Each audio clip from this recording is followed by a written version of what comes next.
আমাকে মারো, আমাকে আমাকে আমাকে আমাকে মেরে ফেলো, আমাকে আমাকে মারো, কিন্তু তোমাকে ছেড়ে দাও না, আমাকে ছেড়ে দাও।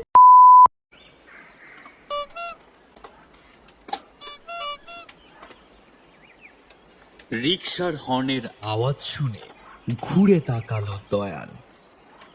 মাঠের উপর মোটা আলের পাশে সে বসেছিল। হারু এসেছে তার রিকশা নিয়ে। বোধহয় দিন শেষে বাড়ি ফেরার পথে ছিল। দয়ালকে দেখে রিকশাটা রাস্তার এক পাশে দাঁড় করিয়ে হারু এসে বসলো তার পাশে। দয়ালের কাঁধে হাত রেখে বলল, তুই যে সারাদিন কাজ থাকে মাঠে, বাড়ি যাবি না?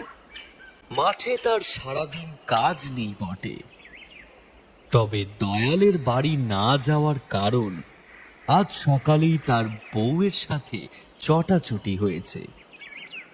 ঝামেলা খুব চরমে উঠেছিল।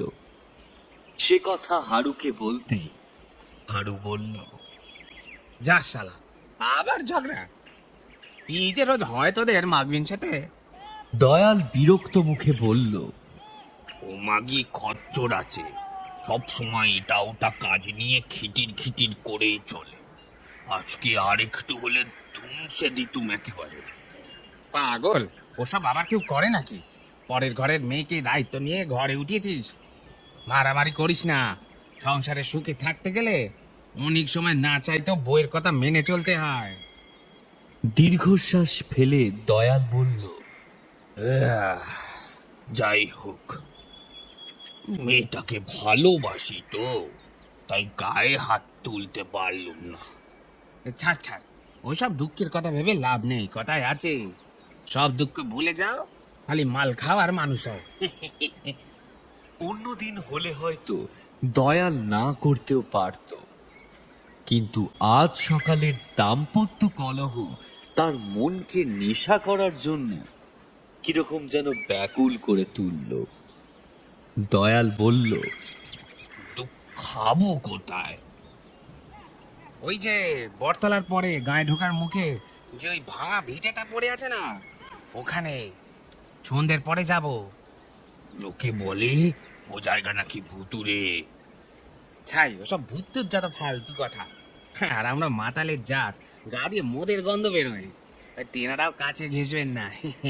ওসব বাজে কথা রাখ, এখন বাড়ি চল। আমি নটুকেও বলে রেখেছি, ও আসবে আজকে জিনিসপত্র নিয়ে। সন্ধ্যের পরে যাব। কেউ থাকেও না ওখানে, আর আমাদেরকেও বাগড়াও দেবে না, বুঝলি তো? প্রথমটা দোনোমুনো করলেও শেষটায় দয়াল রাজি হলো। কথা হলো সন্ধ্যা 7টার পর ওই বাড়ির কাছেই তারা জড়ো হবে।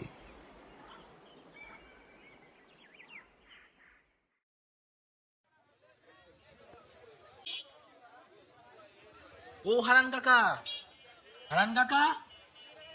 স্টেশনে স্ট্যান্ডে রিকশার সিটের উপর বসে খৈনি পাকাতে পাকাতে ব্যস্ত হারান ঘুরে দেখে তাদের গাঁয়ের ছেলে শ্যামাচরণ আসছে, সাথে তার বউ।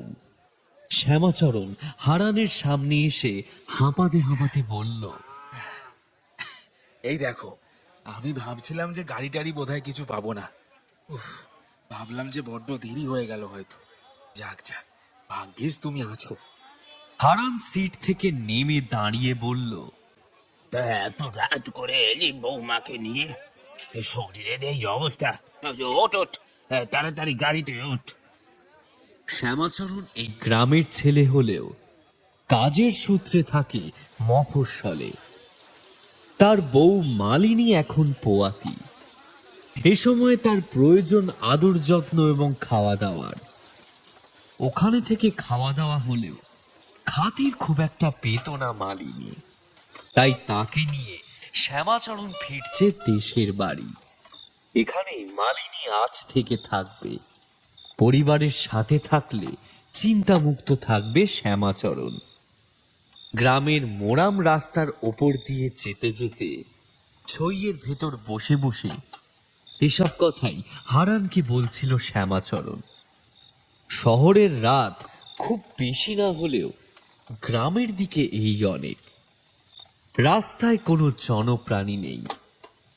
নির্জন নিস্তব্ধ রাতে গ্রাম্য রাস্তায় ক্যাচ ক্যাচ শব্দ তুলে এগিয়ে চলে হারানের রিক্সা। ওরা এসে থামলো বটতলার মোড়ে। শ্যামাচরণ বলল, কি হলো কাকা, থামলে যে? ডান দিকের রাস্তাটা একেবারে নাজেহাল অবস্থা, বুঝলি? এই বর্ষায় একেবারে প্রায় ধুয়ে বেরিয়ে গেছে।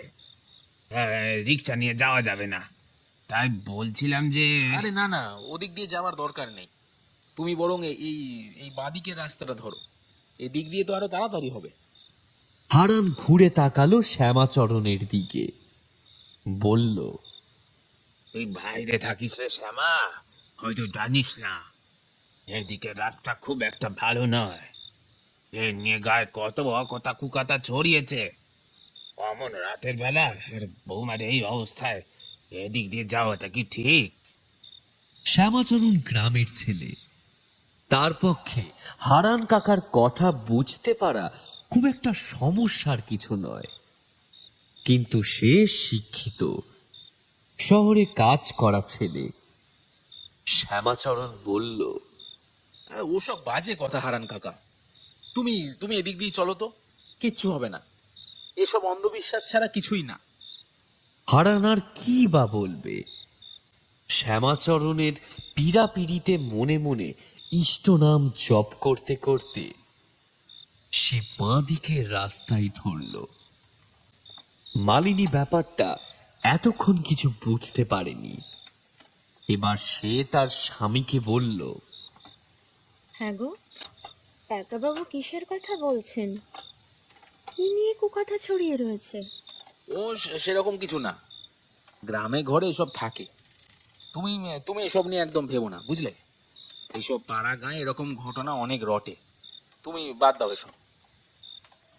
এদিকে রাস্তায় গাড়ি ঢুকতেই অন্ধকার আর নির্জনতা দুটোই যেন ঝুপ করে নেমে এলো।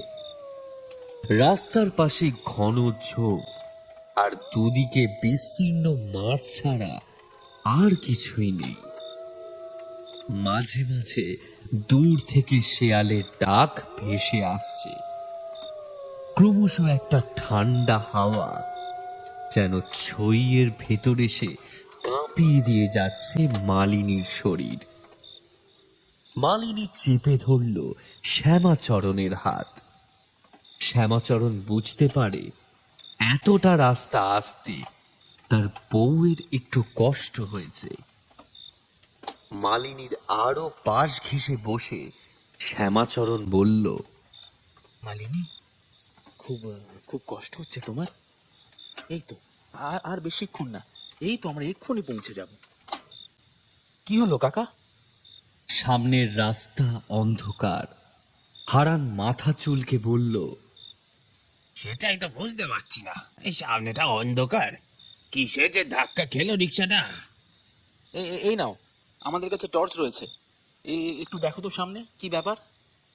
শ্যামাচরণ টর্চটা এগিয়ে দিল হারানকে। হারান টর্চ নিয়ে রিক্সা থেকে নেমে দাঁড়ালো। একটা অজানা আতঙ্কে তার বুকটা আগে থেকেই ঢিপ ঢিপ করছিল। সে মাটিতে টর্চের আলোটা ফেলল। হারান আঁতকে উঠে লাফিয়ে দুপা পিছিয়ে এলো। টর্চের আলোয় সেই ভয়ানক দৃশ্যটা শ্যামাচরণ আর মালিনীরও চোখে পড়েছে। রাস্তার ওপর যে জিনিসে রিক্সাটা ধাক্কা লেগেছে সেটা আসলে একটা আস্ত মানুষের লাশ। মাটিতে হাত পা ছড়িয়ে পড়ে রয়েছে সেটা। বিভৎস সেই মৃতদেহ, চোখে মুখে ভয়ের ছাপ স্পষ্ট। হাত পা ঘাড় সমেত গোটা শরীরটাকেও যেন প্রবল আক্রোশে নিজের ইচ্ছে মতো মটকিয়ে মুচড়িয়ে রাস্তায় ফেলে খুন করেছে। মুখের এক পাশে বেরিয়ে ঝুলে রয়েছে জীব। মুখের অভিব্যক্তি বলে দিচ্ছে মৃত্যুর ঠিক আগের মুহূর্তে আতঙ্ক আর যন্ত্রণা ঠিক কতটা ছিল শুধু একটা নয়, এদিকে ওদিকে ছড়িয়ে পড়ে আছে আরো দুটো লাশ। তাদের অবস্থাও তথৈবচ। হারার টর্চের আলোয় মুখগুলোকে চিনতে পারল। আরে, এরা তো সব গাঁয়ের ছেলে, হারু, দয়াল আর নসু। দৃশ্য দেখে ভয়ে শ্যামাচরণকে চেপে ধরল মালিনী। শ্যামাচরণও বিস্মিত। সে বলল, কিন্তু কিন্তু ওদের এখানে এইভাবে মারলো কে? আমি বলেছিলাম জায়গাটা ভালো নয়। ও এখানে কাউকে আস্ত রাখবে না, কাউকে না। শ্যামাচরণ বুঝল, খুন যে কারণেই হোক না কেন, রাতের বেলা এখানে এভাবে পোয়াতি মেয়ে মানুষ নিয়ে দাঁড়িয়ে থাকা ঠিক নয়। সে বলল, তুমি ঠিকই বলেছো, এখানে থেকে আর কাজ নেই। চলো চলো, আগে গায়ে চলো, সেখানে গিয়ে খবর দেওয়া যাবে। মৃতদেহগুলো পাশ কাটিয়ে রিকশা এগিয়ে চলল গ্রামের ভেতর। বুড়ো হারানের হাত কাঁপছে। আমি বলেছিলাম, দেখলি তো, গরিবের কথা বাসি হলেও সত্যি হয়। এ জায়গা ভালো না। রিকশা এই জায়গা ছেড়ে চলে আসছে। হঠাৎ কি মনে হতে মালিনী একবার ডান দিকে মুখ ঘোরালো। খুটখুটে অন্ধকার আর নিস্তব্ধতার মাঝে তার চোখ পড়ল মাঠে, রাস্তা থেকে কিছুটা দূরে।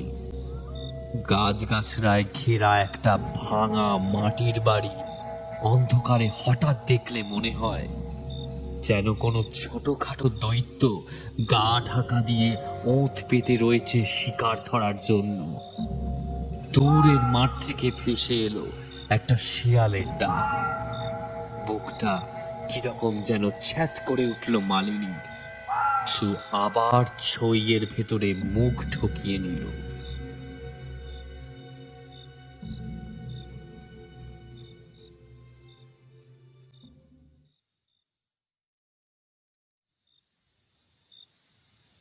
হারু দয়ালদের মৃত্যুর খবর দাবানলের মতো গোটা গ্রামে ছড়িয়ে পড়ল। রীতিমতো হুলুস্থুলু পড়ে গেল গোটা গ্রামে। তিনটে এমন বীভৎস মৃত্যু একসাথে। এদিকে বউ ছেলে সুস্থভাবে ঘরে ফিরে এলেও কিছুতেই চিন্তামুক্ত হতে পারলেন না শ্যামাচরণের মা অনিলা দেবী। শাশুড়িকে মালিনী শুধায়, মা, ওই জায়গায় কি আছে? কিছু না মা, ও কিছু না। তুমি অত কিছু নিয়ে এখন ভেবো না তো। এই ঘরে যাও, এতটা পথ এসেছো, একটু বিশ্রাম করো গে, যাও। মালিনী চলে গেলে তিনি শ্যামাচরণকে বললেন, না বাবা, তুই আসবি যখন আর একটু সকাল করে তো আসতে পারতিস। বৌমার শরীরের এই অবস্থায় এমন অলুক্ষণে জায়গায়। আচ্ছা মা, মানছি একটা একটা বাজে ঘটনা ঘটে গেছে, তা নিয়ে তুমি তুমি এত দুশ্চিন্তা করো না মা, আমরা তো নিরাপদে এসে গেছি। বড় দাদা কালীচরণ বলল, আচ্ছা আচ্ছা মা, ভাইয়েরা ঠিকঠাক এসে গেছে যখন, আর অমন দুশ্চিন্তা করো না। তুমি যাও, বরং ওদের খাবার দাবারের ব্যবস্থা করো। আর শ্যামা, তুই যা, মালিনীর কাছে যা, দেখ বেচারি মেয়েটা হয়তো একটু ভয় পেয়েছে। অনিলা দেবী আর কিছু না বলে রান্নাঘরে চলে গেলেন।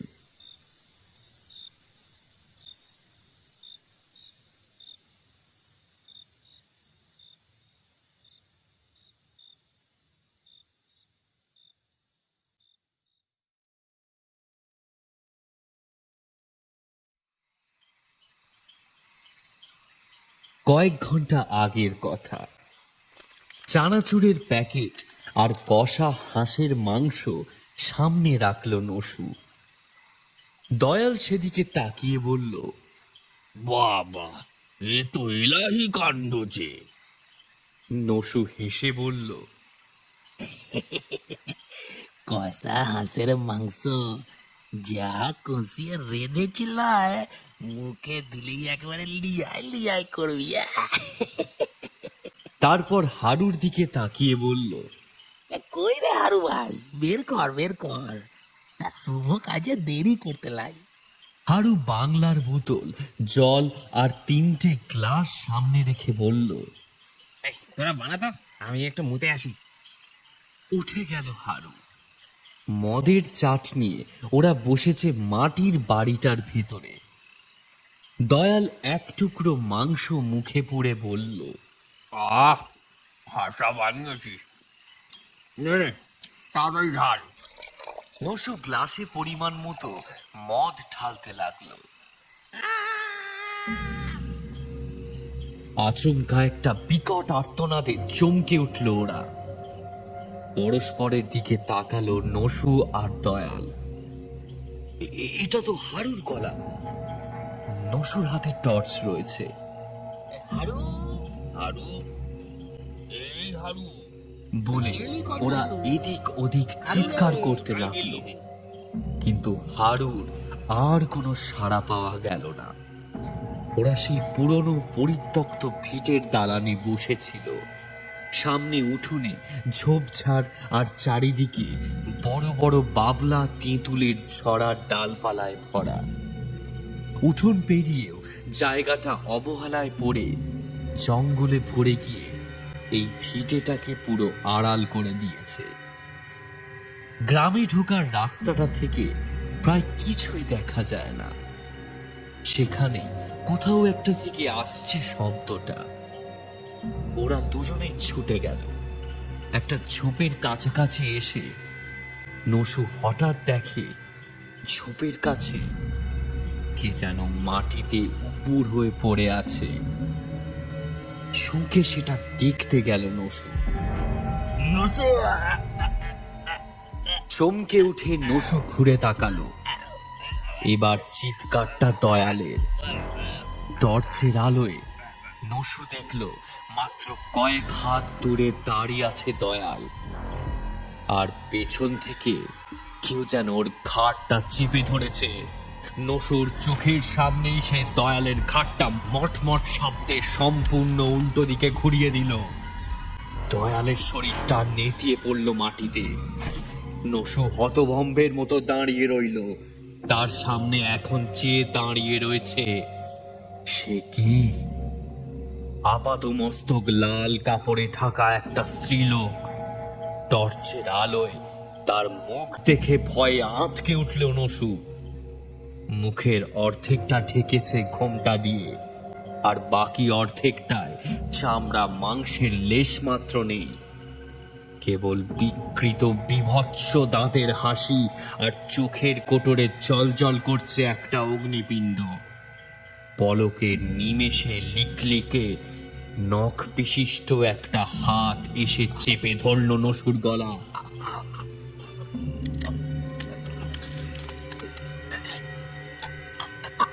নশুর রক্ত মাংসের দেহটা অবলীলাক্রমে মোচড়াতে মোচড়াতে অমানুষিক অট্টহাসিতে ফেটে পড়ল সেই বিকট মূর্তি।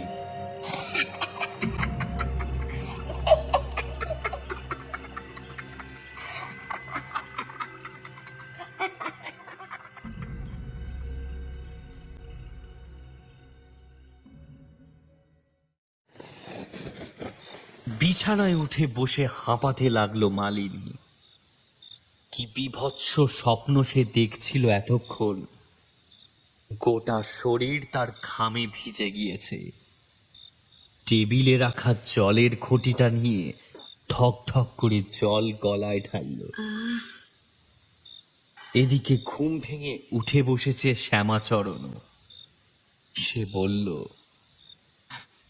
মালিনী, কি গো, কি হয়েছে তোমার? শরীরটা শরীরটা কি খারাপ লাগছে? মালিনী একটু থিতু হয়ে বসল। তারপর চেপে ধরল তার স্বামীকে। সবিস্তারে বলে গেল তার দুঃস্বপ্নের কথা। শ্যামাচরণ বুঝল ফেরার পথে অমন একটা দৃশ্য হয়তো মালিনীর মনে ভয় ঢুকিয়েছে, তাই সে এমন স্বপ্ন দেখছে। মালিনীকে জড়িয়ে ধরে কপালে চুমু খেয়ে সে বলল, ধুর পাগলি, ওটা একটা স্বপ্ন তো, ও নিয়ে আর তোমায় ভয় পেতে হবে না।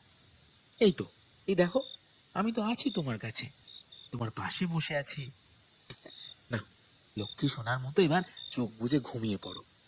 এই সময়টা একটু আধটু এরকম হয়।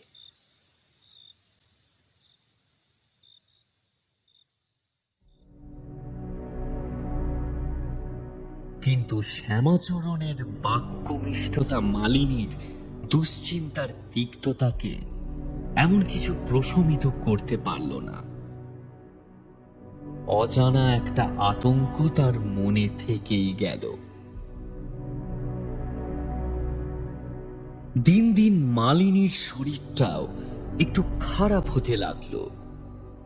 রাতের বেলা প্রায়শই স্বপ্নে সে ওরকম লাল শাড়ি পরা কাউকে দেখত আর ভয় পেত।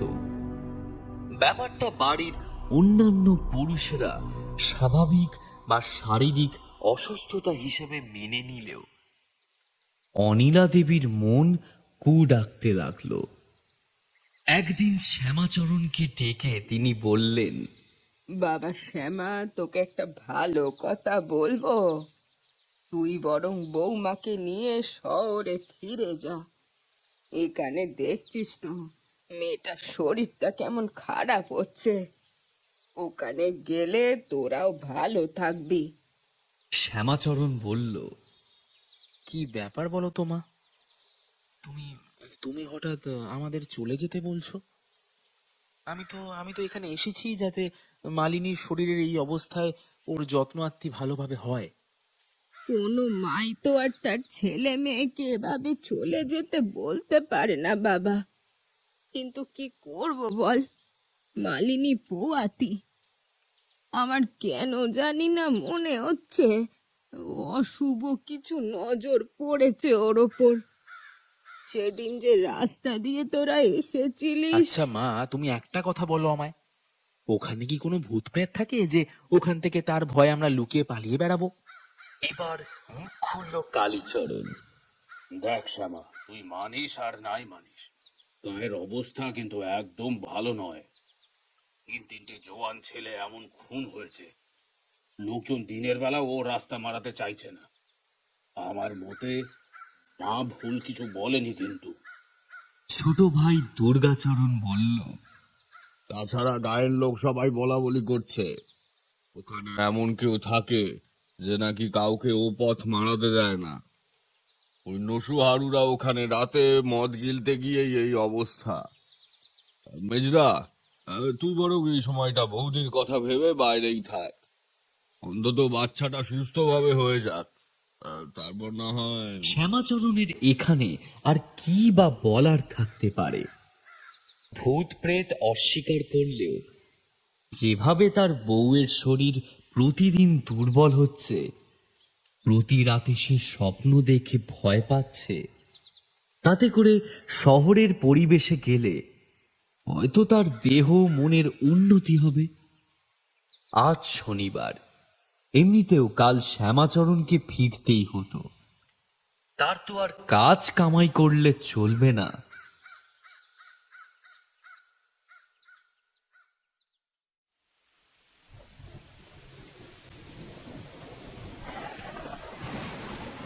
কিন্তু তাতেও বিপত্তি।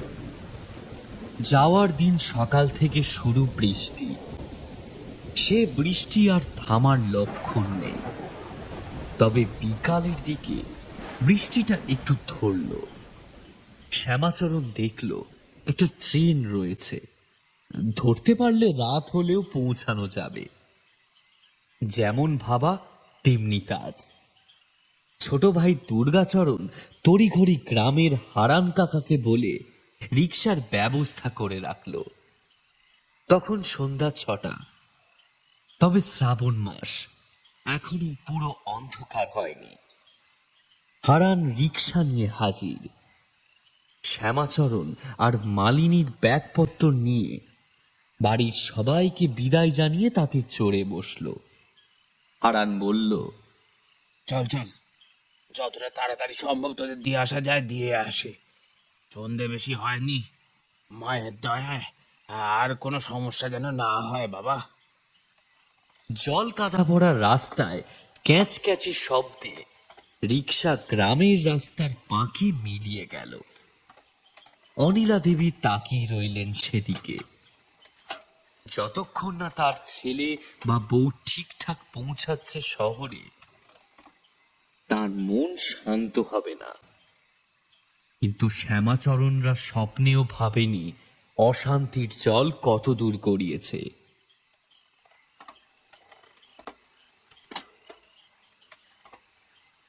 মেঘলা আকাশ, দিনের শেষ আলোটা বেশ ক্ষীণ। মনে একটু ভয় নিয়ে এদিকে রাস্তায় ধরেছিল হারান।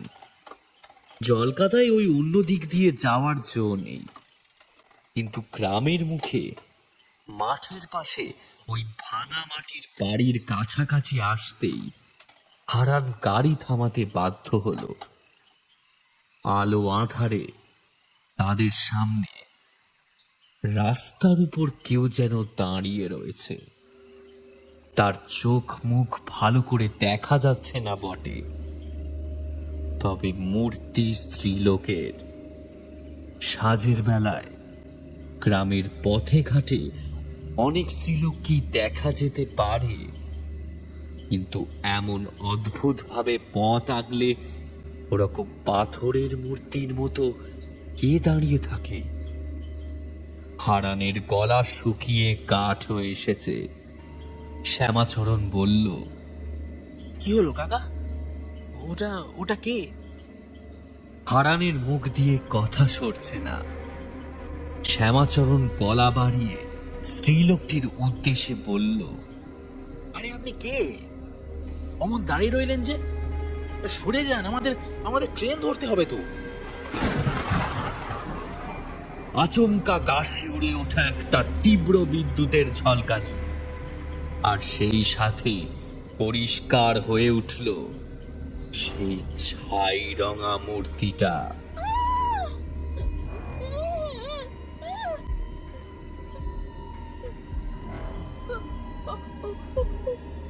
ওই লাল শাড়ি, আমি ওকে দেখেছি দেখেছি।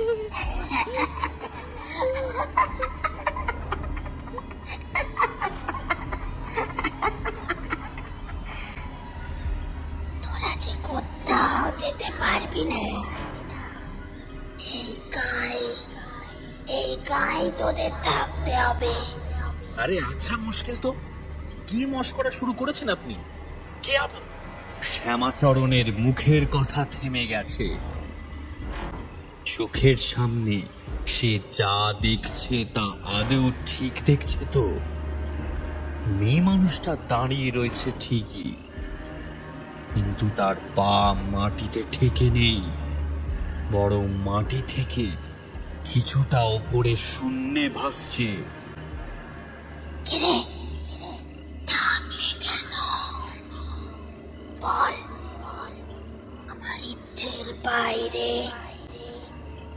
এই পথ দিয়ে কেউ যেতে পারে না, তোরাও পারবি না। যা যা, ফিরে যা এখান থেকে, যা বলছি। শ্যামাচরণের সমস্ত যুক্তি তর্ক ধ্যান ধারণা কোথায় যেন কর্পূরের মতো উবে গিয়েছে। চোখের সামনে এসে কাকে দেখছে? লাল শাড়িতে ঢাকা লম্বাটে দেহ, মুখের অর্ধেকটা ঠেকেছে ঘোমটা দিয়ে, আর বাকি অর্ধেকটা সম্পূর্ণ কালো। ফাটার মতো জলজলে একটা চোখের দৃষ্টি তাদের দিকে নিবদ্ধ, আর সেই হাড় কাঁপানো গলার স্বর, তোরা কেউ যেতে পারবি না। যা যা, ফিরে যা, ফিরে যা। তবুও শ্যামাচরণ দমবার পাত্র নয়। হারানকে সে বলল গাড়ি সামনে এগিয়ে নিয়ে যেতে, যা হয় হোক। কিন্তু হারান নিরুপায়। প্রচন্ড শক্তি দিয়েও এক চুলো সে গাড়ি এগোতে পারল না। তাদের মুখের ওপর একটানা ঝোড়ো হাওয়া যেন কোত্থেকে আছড়ে পড়ছে, যেন সেই হাওয়ার দাপুটেই রিক্সা আর এগোতে পারছে না। সেই হাওয়ায় ভেসে বেড়াচ্ছি একটা অপার্থিব অট্টহাসি। এদিকে ভয়ের চোটে জ্ঞান হারিয়ে মালিনী ঢলে পড়ল শ্যামাচরণের গায়ে। বেচারা বুড়ো হারান কুঁকিয়ে উঠল। শ্যামা, বৌমাকে নিয়ে বাড়ি ফিরে চল বাবা, নইলে ও আমাদের প্রাণে মেরে ফেলবে। জেদ করিস না বাপ, বাড়ি ফিরে চল বাবা, বাড়ি ফিরে চল।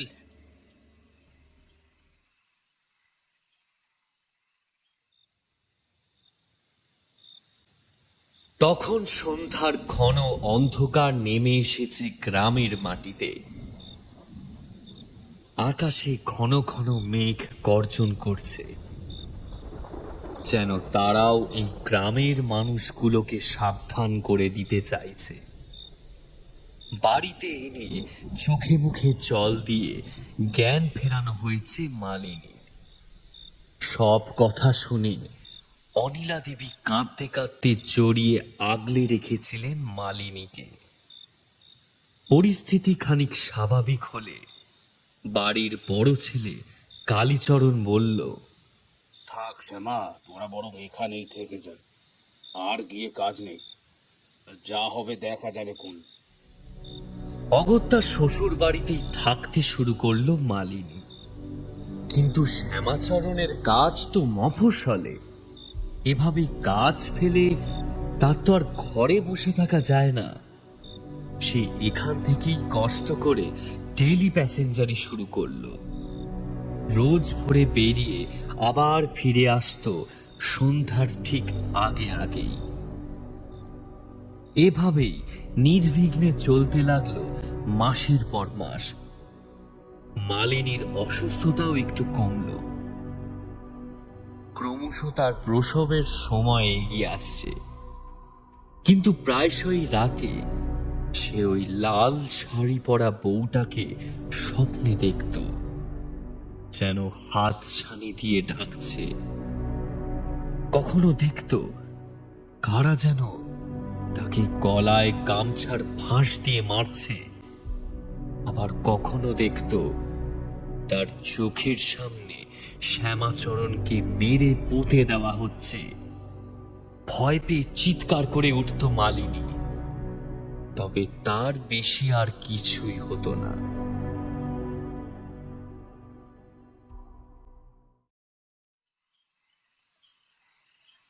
একদিন রাতে একটা ব্যাপার ঘটল। রাত গভীর, বাড়ির সবাই ঘুমিয়ে পড়েছে। মালিনীর হঠাৎ ঘুমটা ভেঙে গেল। সে উঠে দেখে শ্যামাচরণ পাশে নেই। সে গেল কোথায়?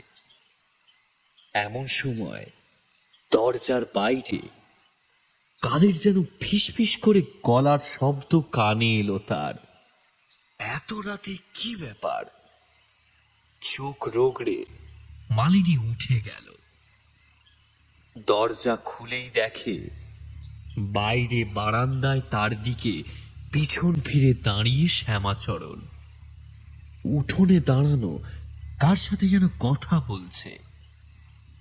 লোকটা মালিনীকে দেখতে পেয়ে ফট করে মাথায় চাদর জড়িয়ে তাদের কথাবার্তা মাঝপথে থামিয়ে কিরকম যেন চাপা গলায় আসছি দাদাবাবু বলে হ্যারিকেন হাতে বিদায় নিল। শ্যামাচরণ ঘুরে মালিনীকে দেখে একটু চমকে গেলেও পরক্ষণেই নিজেকে সামলে নিয়ে বলল, তুমি এখানে? তুমি তুমি বাইরে কি করছো? ঘুম হচ্ছে না বুঝি? মালিনী সেসব কথার কোনো জবাব দিল না। সে বলল, ওকে এত রাতে কি দরকার? ওই রতন, ওর বাবা আগে আমাদের বাড়িতে কাজ করতো আর কি, এমনি এমনি একটা দরকারে এসেছিল। যাক ছাড়ো, তুমি তুমি ঘরে এসো মালিনী। এই অবস্থায় এতবার ওঠানামা করা ঠিক নয়। তুমি কভারটা ভেজিয়ে দাও, এসো। শ্যামাচরণ ঘরে চলে গেল। মালিনী তাকিয়ে রইল দরজার দিকে। হ্যারিকেনের আলোয় লোকটার মুখটা কিছুটা দেখেছে মালিনী। তার বাঁ গালে একটা বড় আঁচিল।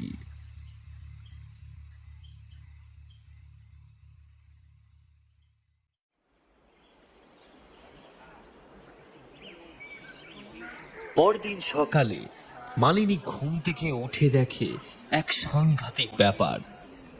তাদের বাড়ির সামনে রাস্তায় প্রচুর মানুষের ভিড়। একটা বেশ চাপা উত্তেজনা সকলের মধ্যে। দরজার এক পাশে দাঁড়িয়ে দেওর দুর্গাচরণ। আগো ঠাকুরপো, কি হয়েছে? সকাল সকাল এত কোলাহল কিসের? ও বৌদি, তুমি? সাংঘাতিক ব্যাপার। রাতে গ্রামের একটা লোক মারা গেছে। ওই যে সেখানে গ্রামে ঢোকার মুখে রাস্তায়, ওই তো ওকে নিয়ে আসছে বলে দুর্গাচরণ উঠোন পেরিয়ে ভিড়ে মিশে গেল। কয়েকজন লোক ধরাধরি করে একটা মাদুরে করে কাউকে এদিকেই নিয়ে আসছে। হ্যাঁ, একটা লোকের দেহ বটে। সকলের চোখে মুখেই বেশ দারুণ একটা উৎকণ্ঠা। দলটা তাদের বাড়ির কাছাকাছি আসতেই মৃতদেহটা দেখতে পেল মালিনী। খাটটা কেউ যেন সম্পূর্ণ উল্টো দিকে ঘুরিয়ে দিয়েছে। সুতোয় বাঁধা ঠেলার মতো মাথাটা একদিকে লটকাচ্ছে মাদুরের বাইরে। চোখ দুটো বিস্ফারিত। আরে এ কি? বাঁ গালে সেই আঁচিল! মালিনী চমকে উঠল। শ্যামাচরণ পাশেই দাঁড়িয়েছিল।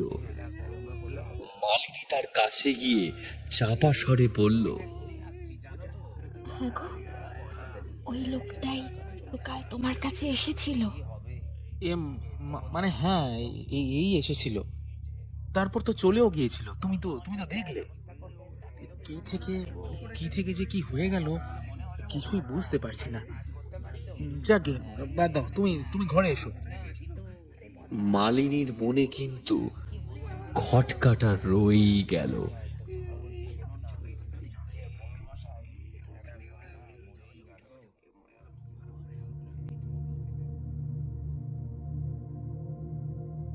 তা এই ঘটনার পর বেশ কিছুদিন কেটেছে। আর কয়েকদিন বাদেই মালিনীর সাথ। এখন শাশুড়ি অনিলা দেবী নিজের মেয়ের মতোই মালিনীর সেবা যত্ন করেন। সারাক্ষণ আগলে রাখেন তাকে। যত দিন আসছে তত যেন দুঃস্বপ্নগুলো কেটে যাচ্ছে। দেখতে দেখতে মালিনী প্রায় সেই স্বপ্নে দেখা মেয়ে মানুষটার কথা ভুলতেই বসেছিল। নির্দিষ্ট দিনে পুরোহিত ডেকে পুজো করানো হলো। সাধ দেওয়া হলো মালিনীর। এর মাঝে আর গায়ে অস্বাভাবিক কিছুই ঘটেনি। যথাসময় মালিনীর ব্যথা উঠল। অনিলা দেবী ও কালীচরণ পরামর্শ দিল দাইমা ডেকে বাড়িতেই প্রসব করানোর জন্য। কথা মতো সব ব্যবস্থা বাড়িতেই হলো। তাদের সংসারে প্রথম সন্তান। চিন্তা তো শ্যামাচরণের প্রথম থেকেই ছিল। তবে তার চিন্তার সাগরে অমৃত দ্বীপ হয়ে জেগে উঠল সেই বহু প্রতীক্ষিত কান্নার শব্দ, নবজাতকের কান্নার শব্দ। ও শ্যামা, শ্যামা রে, আয় আয়, দেখ দেখ কি সুন্দর মেয়ে হয়েছে তোর। কি সুন্দর কটকটে রং, সাক্ষাৎ মা লক্ষ্মী এসেছে ঘরে।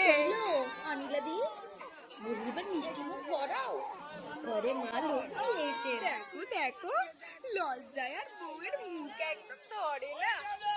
দেখলো বউ, মেয়ে পুরো তোর উপর দিয়ে গেছে।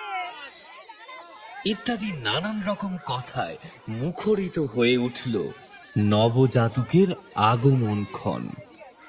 বাড়িতে একটা বেশ চনমনে গমগমে আনন্দময় পরিবেশ পরিস্থিতি। সবাই ব্যস্ত নতুন সদস্যকে নিয়ে। অনিলা দেবী নাতনির মুখ দেখে হেসে বললেন, আমার মেজ ছেলে শ্যামাচরণ আর বউ মালিনী, তাদের মেয়ের নাম আমি দিলাম সৌদামিনী। মায়ের আঁচল নিয়ে খেলতে খেলতে মুখ লুকিয়ে হাসতে লাগলো ছোট্ট সৌদামিনী, ওরফে সকলের আদরের মণি। গ্রাম্য পরিবেশে সকলের মাঝে থেকে হেসে খেলে বড় হতে লাগলো ছোট্ট মেয়েটা। কখনো কাকার পিঠে চড়ে, কখনো বা জেঠুর কোলে চেপে নদীর ধারে বেড়াতে গিয়ে দিন কাটতো তার। এই রকম নির্ঝঞ্ঝাট প্রশান্তিতে দেখতে দেখতে কেটে গেল ৫-৬টা মাস।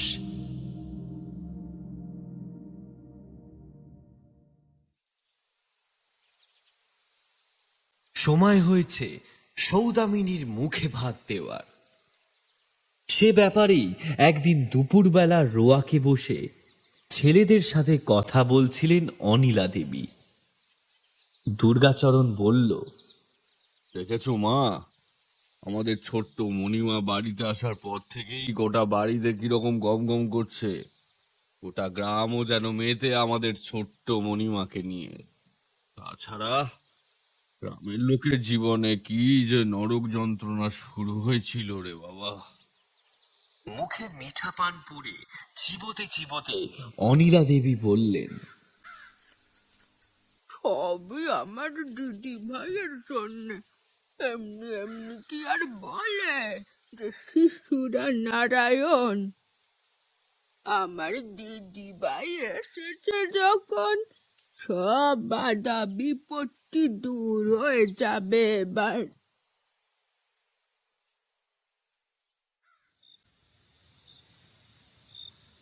এর দিন দুয়েক পরে, অনেকদিন পর রাতে মালিনী আবার স্বপ্ন দেখল সেই লাল শাড়ি পরা বউটাকে। কিন্তু এ কি, আর ছোট্ট সৌদামিনী এখন ওই মেয়ে মানুষটার কোলে। ভয়ে চিৎকার করে বিছানায় উঠে বসলো মালিনী। না, এ তো সত্যি নয়, এ কেবল একটা স্বপ্ন। মালিনীর ধরে যেন প্রাণ এলো। কিন্তু এ কি, ঠিক তার বুকের কাছে বিছানার ছোট্ট একটা জায়গা ফাঁকা। বুকটা ছ্যাত করে উঠল মালিনীর। হুলস্থুল পড়ে গেল বাড়িতে। সকলেই অবাক, এতটুকু মেয়েটা গেল কোথায়? সারা বাড়ি তন্ন তন্ন করে কোথাও খুঁজে পাওয়া গেল না মেয়েটাকে। চিৎকার করে কেঁদে উঠল মালিনী আর অনিলা দেবী। কিন্তু হঠাৎ মালিনীর মনে পড়ল একটু আগের দেখা স্বপ্নের কথা। বলে লাফিয়ে উঠে একটা হ্যারিকেন নিয়ে ছুট দিল সে। পেছনে তার বাড়ির লোক। ডাকাডাকির চোটে আশেপাশের বাড়ির অনেকেই তখন জেগে উঠে বেরিয়ে এসেছে। জোয়ান লোকেরা কালী শ্যামদের সাথে ছুটতে লাগলো মালিনীর পেছনে, কিন্তু সে যেন পাগলের মতো দৌড়াচ্ছে। তাদের পাড়া পেরিয়ে, নন্দীদের বাগান পেরিয়ে সে ছুটে চলেছে পাগলের মতো। দেখতে দেখতে মালিনী এসে পৌঁছলো একেবারে তাদের গ্রামের মুখের রাস্তাটাতে, যার পাশে ফাঁকা মাঠের মধ্যে ঝোপ জঙ্গলে ঘেরা সেই পুরনো ভিটেখানা যেন তার জন্যই অপেক্ষা করে গভীর অন্ধকারে চুপটি করে দাঁড়িয়ে রয়েছে। মালিনী যা সন্দেহ করেছিল তাই ঠিক। ভাঙা মাটির বাড়িটার গাছপালায় ঘেরা অন্ধকার উঠোনের মধ্যে ঠিক তার থেকে 10-15 হাত দূরে আলো অন্ধকারে গা মিশিয়ে লাল শাড়ি পরে দাঁড়িয়ে আছে সেই বউটা। মুখটা এক হাত ঘোমটায় ঢাকা। তার কোলে মালিনীর 6 মাসের মেয়ে সৌদামিনী। শিশুরা বোধহয় মায়েদের উপস্থিতি সব থেকে ভালো বোঝে। এই অন্ধকারেও মালিনী এসে পৌঁছতে টুকরে কেঁদে উঠল বাচ্চা মেয়েটা। মালিনী ক্লান্ত, দম ভেঙে মাটিতে বসে কাঁদতে কাঁদতে সে সেই প্রেতিনীর উদ্দেশ্যে বলে উঠল, আমাদেরকে ছেড়ে দাও, ছেড়ে দাও না, ওকে মেরো না, ওকে মেরো না গো। রাগে প্রেতিনীর দুই চোখে যেন আগুন জ্বলে উঠল। ছেড়ে দেব, ছেড়ে দেব, কখনো নয়। ওকে ওকে আমি শেষ করে ফেলবো। কেন? কি ক্ষতি করেছি আমরা তোমার? কেন তুমি সব সময় ওভাবে আমাদের পথে বাধা হচ্ছ? কেন? কেন? জিজ্ঞেস কর। মা তুল্য শাশুড়ি শ্বশুর বাড়ির লোককে জিজ্ঞেস কর। তোর ভরতকে জিজ্ঞেস কর কি অন্যায় অবিচার না করেছে আমার সাথে। মালিনীর মাথায় যেন আকাশ ভেঙে পড়ল। এতক্ষণে এসবের থেকে হাত বিশেক দূরত্ব বজায় রেখে এসে দাঁড়িয়েছে গ্রামের লোকেরা। এই কথা শুনে তারাও একেবারে হতভম্ব। এই অশরীরী কি বলতে চায়? শ্যামাচরণ, অনিলা দেবী, দুর্গাচরণ, কালীচরণ এরাও সকলে বাকরুদ্ধ। হঠাৎ কাঁপা কাঁপা গলায় শ্যামাচরণ বলে বসল, পূর্ণিমা তুমি? মালিনী ছুটে গিয়ে চেপে ধরল তার স্বামীর হাত। কি গো, কিছু বলো না, আমাদের মেয়েটাকে ছেড়ে দিতে বলো না। কেউ তোমরা ওকে চেনো, বলো না। শ্যামাচরণ চুপ। পূর্ণিমার বিকট মূর্তিটা যেন এবার কাঁপতে কাঁপতে রাগে ফেটে পড়ল। বল বল, না হলে এই বাচ্চাটাকে এখানেই গলা টিপে মেরে ফেলবো।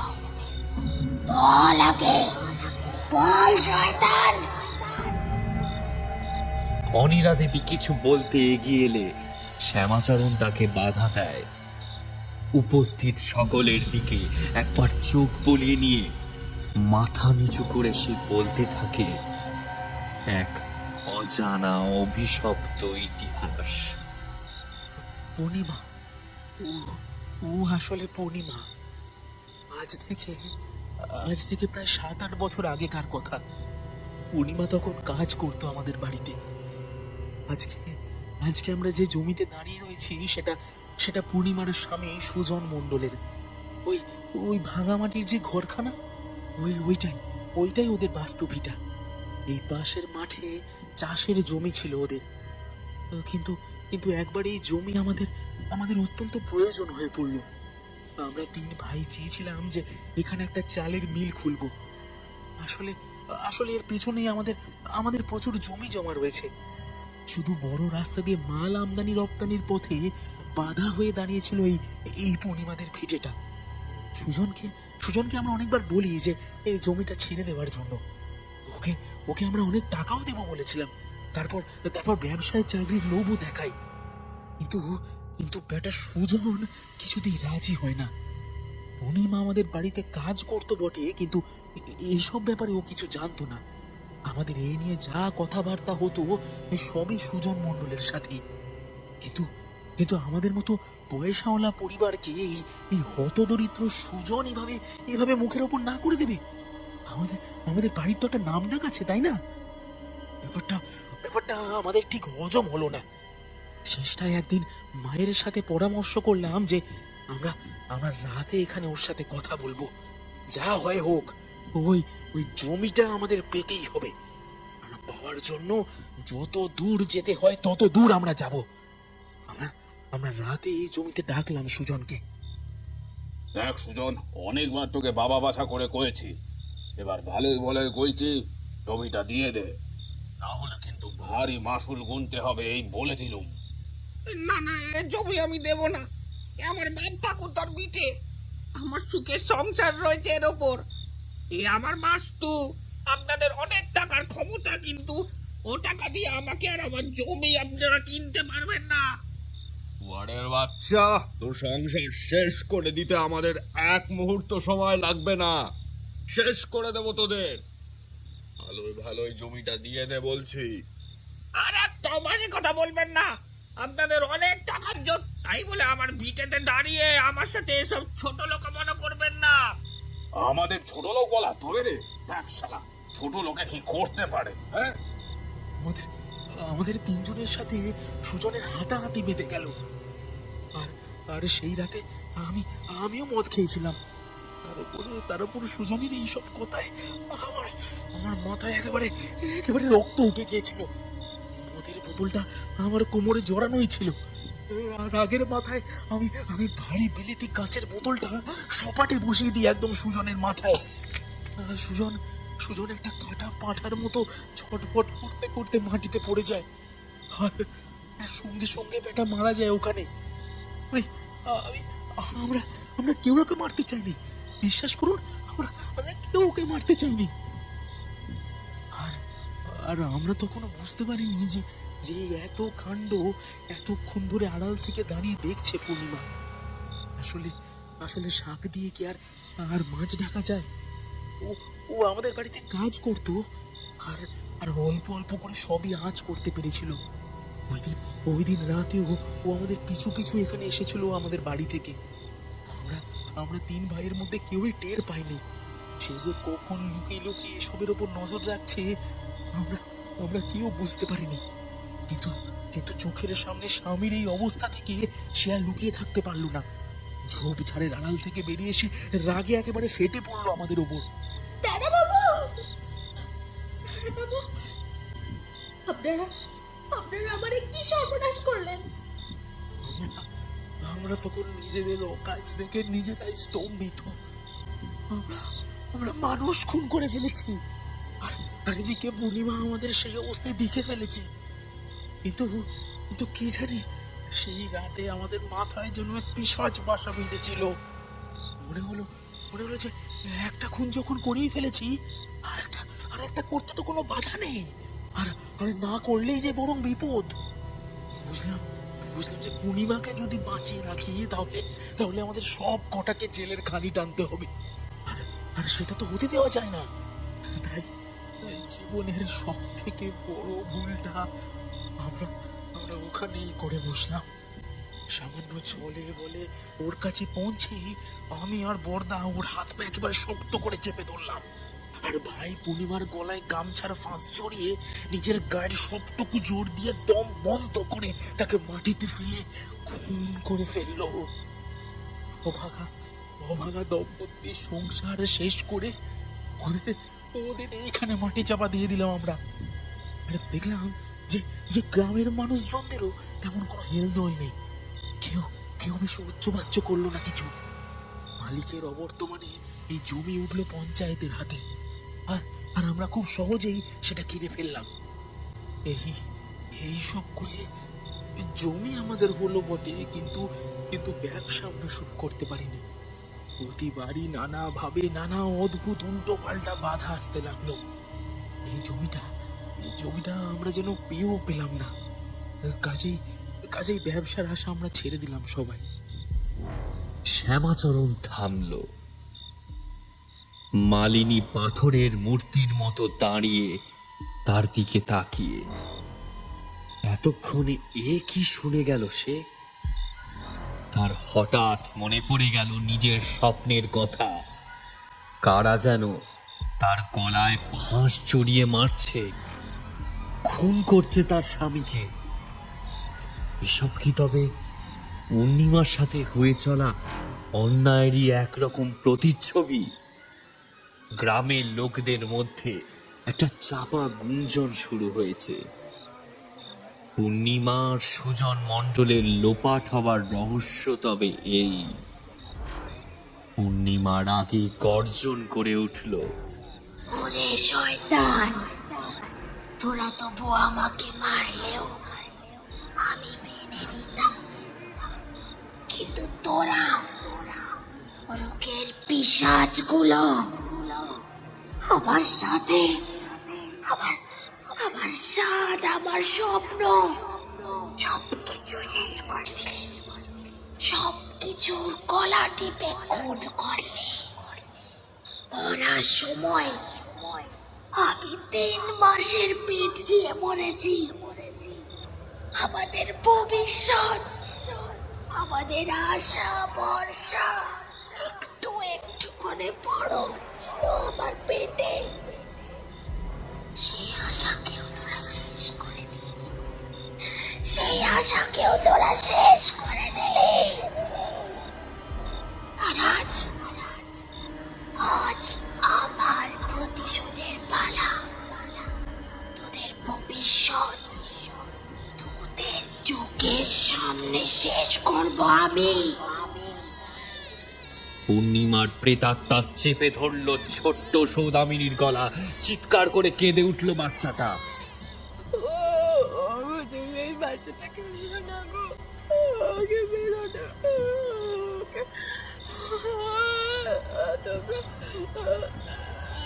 তোমরা যত প্রতিশোধ তুমি আমার উপর নাও।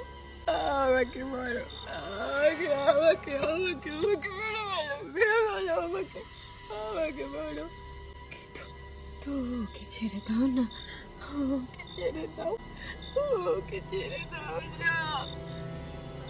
এক মেয়ের মা হওয়ার স্বপ্নভঙ্গ যেন মুহূর্তের মধ্যে ধরা দিল। অন্য মায়ের নিজের মেয়েকে হারানোর যন্ত্রণার মধ্যে দিয়ে মালিনী কাঁদতে কাঁদতে এগিয়ে গেল পূর্ণিমার দিকে। শ্যামাচরণ ছুটে গেল।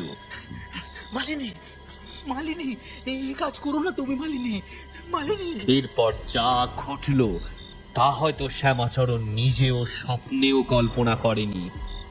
সে মালিনীর কাছে যেতেই মালিনী যেন রণমূর্তি ধরে ঘুরে দাঁড়ালো, আর তারপরেই তার স্বামীর ঘাড় ধরে তাকে এক ধাক্কায় ঠেলে দিল পূর্ণিমার ভয়ানক প্রেত মূর্তিটার দিকে।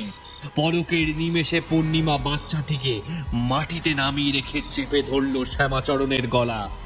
আর তারপরেই প্রতিশোধের পালা।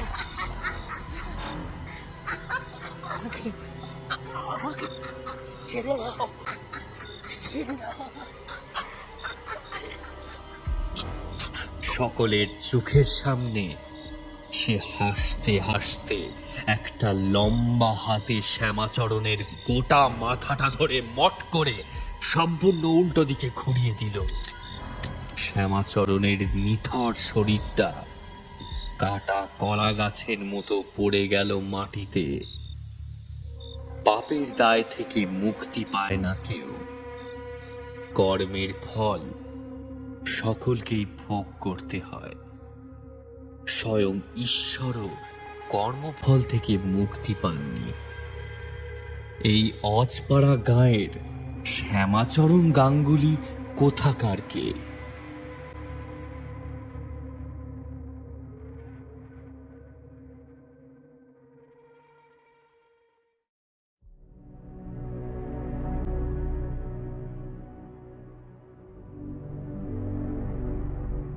এই ঘটনার পর একে একে অনিলা দেবী হারালেন তার বাকি 2 ছেলেকেও। জলে ডুবে মরল দুর্গাচরণ, কালীচরণ মরল ঋণের দায়ে গলায় দড়ি দিয়ে। পূর্ণিমার সেদিনের প্রতিটা যন্ত্রণা গুনে গুনে বিধাতা ফিরিয়ে দিলেন অনিলা দেবীর সংসারে। মাটির বাড়িটার পাশের রাস্তাটা দিয়ে যেতে যেতে থমকে দাঁড়ালো মালিনী। কোলে তার 1 বছরের মেয়ে সৌদামিনীকে নিয়ে এসে চলে যাচ্ছে এই গ্রাম ছেড়ে, হয়তো একটা নতুন জীবনের খোঁজে। মালিনী ঘুরে তাকালো বাড়িটার দিকে। আজও যেন সেই ভিটে সাক্ষী হয়ে রয়েছে পূর্ণিমা নামের একটি অভাগা মেয়ের মা হওয়ার স্বপ্নভঙ্গের যন্ত্রণার।